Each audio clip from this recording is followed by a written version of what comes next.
나는 대한민국 예비역병장이다. 안녕하십니까. 1980년대 50 시절 군대 이야기를 나누는 예비역병장입니다. 오늘도 저의 옛날 군대 이야기와 함께 추억여행 떠나시죠. 나의 일병 시절 197번째 이야기. 새해 첫 훈련과 새로 바뀌는 것들. 1982년 1월 4일 월요일, 명실상부한 새해 첫 업무일이 되었습니다. 공사 시 30분, 갑자기 준비태세 비상이 발령되었습니다. 훈련 라운드하우스가 발령된 것입니다. 우리는 이 뜬금없는 비상에 화들짝 놀라 일어나 군장을 꾸리고 대기했습니다. 전혀 예정이 없었던 비상이었기에 더 놀랐고 또 걱정이 되었습니다. 새해 벽두부터 9.15고지에 오르는 것은 아닌가? 올 한해도 평탄치만은 않을 것 같다는 생각이 들었습니다. 특히 올 3월에 계획되어 있는 팀스피리트 82 훈련이 분수령이 될 것입니다. 또한 가을에 예정되어 있는 연대 RCT도 만만치 않은 훈련이 될 것입니다. 새벽에 발령된 비상은 3시간 만인 07시 30분에 해제되었습니다. 역시 팀스피리트 훈련을 대비한 비상훈련이었던 것입니다. 훈련은 무자비하게 라는 구호처럼 무자비한 팀스피리트 대비훈련이 시작된 것입니다. 참으로 노도부대다운 새해 첫 업무였습니다. 여기서 비상시 발령되는 비상 명칭에 대해서 잠시 알아보고 넘어가겠습니다. 한미연합사령부에서 적 도발에 대응하여 방어준비태세를 갖추는 데프콘 비상은 모두 5단계로 되어 있습니다. 적 도발의 징후가 전혀 없는 평화시가 데프콘 5단계 페이드아웃으로 장막이 거두어진다는 의미로 최종적으로 우리나라가 남북통일이 되어 모든 위험 상황이 사라지는 것을 뜻합니다.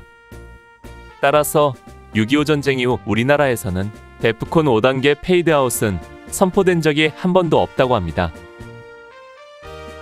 데프콘 4단계는 더블테이크로 적과 대치하고 있지만 전쟁 가능성이 없는 상황으로 우리나라는 1953년 휴전 이후 평상시에는 데프콘 4단계인 더블테이크를 유지하고 있습니다.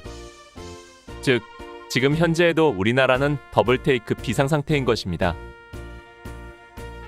데프콘 3단계가 라운드하우스입니다.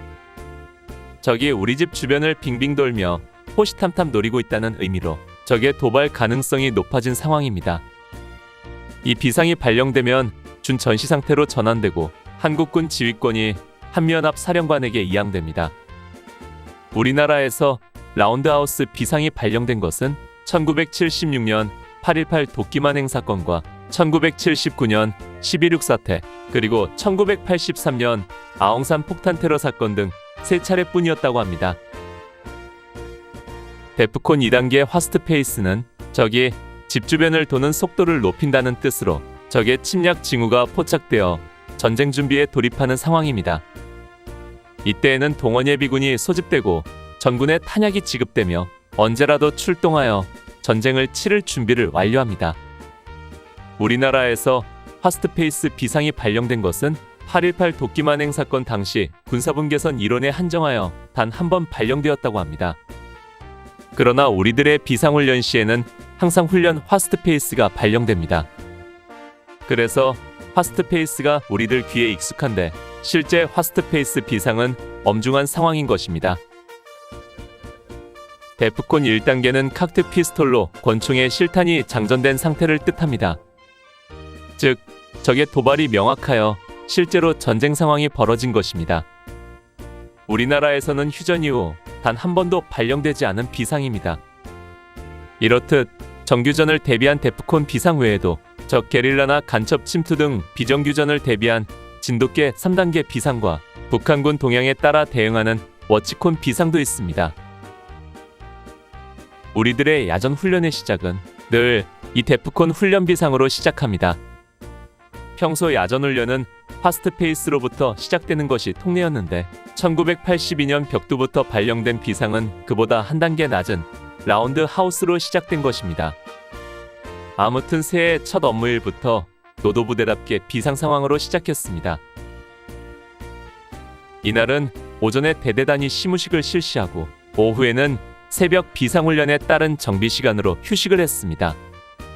그러나 화요일인 5일에는 팀훈련 대비 10km 행군을 실시했고 다음 날인 6일 오후에도 지난번과 같은 코스인 웅진리 육격장과 갈탄리 고개를 넘어 돌아오는 20km 행군을 실시했습니다.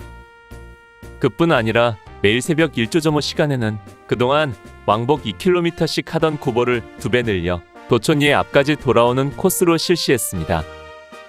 이러다가 팀 훈련 가기 전에 구보하고 행군하다 지쳐 죽겠다. 어느 고참의 자조 섞인 말이 그저 우스갯소리나 농담이 아니었습니다. 새해가 되면서 훈련 상황의 변화와 함께 우리 군대 문화 역사에 중요한 변화가 하나 있었습니다. 그것은 그동안 군인들에게 지급되었던 화랑담배가 없어졌다는 것입니다.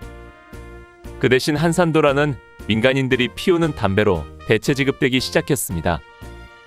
이제 화랑담배는 우리 군대 문화에서 사라진 것입니다. 6.25 전쟁터에서도 피웠다는 화랑담배. 참전용사이신 제 선친이 전쟁 이야기 중에 화랑담배 말씀을 자주 하셔서 지난번 첫 휴가 때 내가 피우지 않는 화랑담배를 챙겨다 드렸는데 이제는 그것도 역사 속 이야기로 사라졌습니다. 또 전우야 잘 자라라는 군대가요 2절 가사에 화랑담배 연기 속에 사라진 전우야 라는 표현도 앞으로는 추억 속에서만 기억될 것입니다. 화랑담배가 없어지면서 담배를 피우지 않는 사람들에게는 처음엔 사탕을 지급하다가 나중에는 돈으로 주었습니다. 어쨌든 우리 앞에는 1982년이라는 거대한 산이 놓여 있었습니다.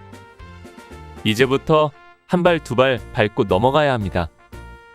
다 넘기까지 우리가 겪어야 할 고난이 얼마인지, 내가 흘릴 땀과 피가 얼마인지 알 수는 없었지만 어느 한순간도 만만하게 넘을 수는 없을 것입니다.